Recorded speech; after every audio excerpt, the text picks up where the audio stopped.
This is an updated version of a poem at my Granda Robert Stephen, aka Zool, as he was God, written in June 1973 when I was just 10 years old, and it's called My Mither Toung.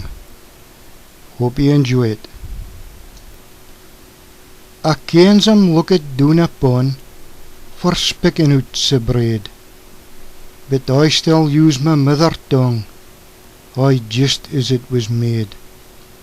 Some pit it doen a native mock, al foreign it might be, but language it my father spoke is good enough for me.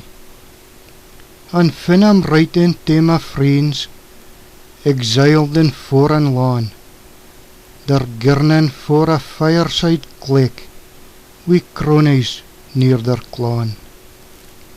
Affronted ye should be nae mair, to speak your mither tongue. It warms the souls o' Scottish heart, to hear its praises rung.